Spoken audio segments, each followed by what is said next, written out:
Wow, কখনো তো আসি নাই এত সুন্দর জায়গা বাংলাদেশে। তোর ভাই রায়ন বুয়াসো কথা, এটা হচ্ছে আমার মামু আহসানের বাসার সামনে এই হাতির ঝিল। আহসানের বাসার সামনে এত মানে বড় ধরনের অনৈতিক কাজগুলো হয়, আহসান কি দেখে না? কিছু আহসান দেখে, কিন্তু আহসান তো গভর্নমেন্ট না, কিছু বলার নাই। তো আহসান মামু, কিছুদিন আগে তোমার এই এলাকার এই জায়গা দিয়ে যাচ্ছিলাম, যেভাবে রিক্সা চালকরা হাতির ঝিলে রিক্সা চালাইছে, মানে সবচেয়ে বেশি যদি বলি, মানে স্বাধীনতাটাকে আসলে প্রাধান্য দিতে পারছে বা ইউজ করতে পারছে, এটা হচ্ছে হাতির ঝিলের আশেপাশে যারা রিক্সা চালায় তারা করতে পারছে। কেন করতে পারছে? কারণ তারা তো কখনো কল্পনাই করে নাই যে হাতির ঝিলে তারা রিক্সা চালাবে। তো আই থিঙ্ক এই গাড়ি এই জায়গা দিয়ে এই জায়গাগুলোতে আসলে আপনার অনেকবার রিক্সা চালানো হয়েছে। ও ভ্যানও চলে এখন।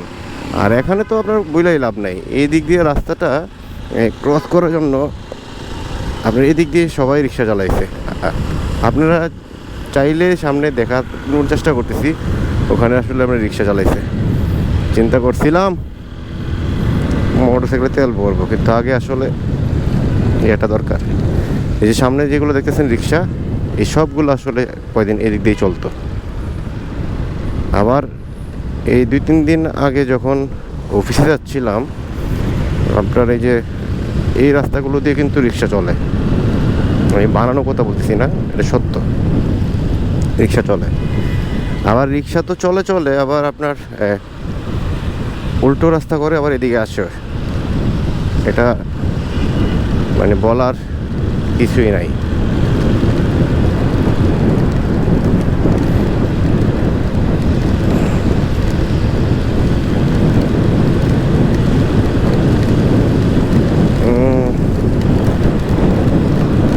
মানে আমি মনে হয় যে ম্যাক্সিমাম আমার শরীর ভিজে গেছে, আমার হাত পা সব ভিজে গেছে, প্যান্ট ভিজে গেছে, মোবাইল ভিজে গেছে। বাহ বাহ বাহ, দেখছেন রং সাইডে হাতির ঝিলের মতো জায়গায় কীভাবে গাড়ি চালায়। একটু যদি স্পিডে কেউ আসে, যে কোনো একটা দুর্ঘটনা করতে পারে। আসলে আমার সাথে এরকম অনেকবার করতে হয়েছিল, কিন্তু আল্লাহ আমাকে সেভ করছে, আলহামদুলিল্লাহ।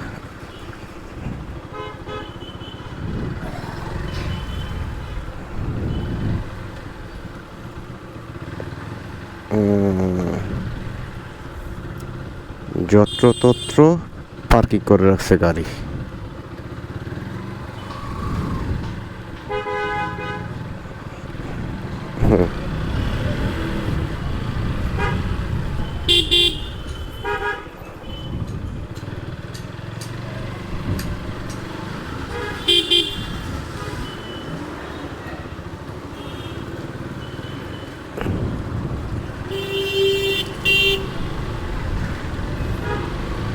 বৃষ্টির দিন,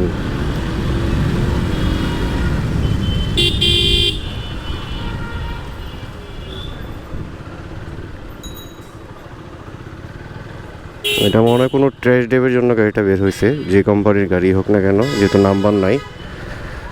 আমার মনে হয় হ্যাঁ রাইট, ট্রেস ড্রাইভের জন্য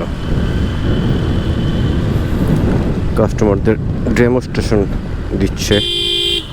বাংলাদেশ আসলে চাইনিজ গাড়ি আসলে এখন মানে অনেক লাভ। আগে যেখানে আমরা আসলে টয়োটার বাইরে বা জিডিএম মানে জাপানের বাইরে কোনো গাড়ি চিন্তা করতাম না, তো এখন ব্র্যান্ড নিউ গাড়ি বাংলাদেশে আসলে এতগুলো ব্র্যান্ড একসাথে আসছে, আর এত ফিচারিস্টিক গাড়ি, আর রিকন্ডিশন থেকে দামে কম হওয়ায় এই গাড়িগুলোর দিনে দিনে চাহিদা আকাশচুম্বী হচ্ছে। আর যেখানে রিকন্ডিশন গাড়ির আসলে মানে ওয়ারেন্টি বলতে হচ্ছে কোনো কিছুই নাই। আপনার যদি একটু মালিকের সাথে একটু ভালো সম্পর্ক থাকে, হয়তো বা একটু সুবিধা বা ফেসিলিটিস পেতে পারেন। আর ব্র্যান্ড নিউ গাড়ির ক্ষেত্রে আপনার অনেক কোম্পানি আছে 5 বছরের ওয়ারেন্টি গ্যারান্টি দিচ্ছে, 2 বছরের ফ্রি সার্ভিস, আবার বাইব্যাক পলিসিও অনেক কোম্পানিতে আছে, কিছু কিছু কোম্পানিতে আবার 3 বছর। তো ভালো টাকা হইলে কিনুম না গাড়ি। হ্যাঁ জ্যাম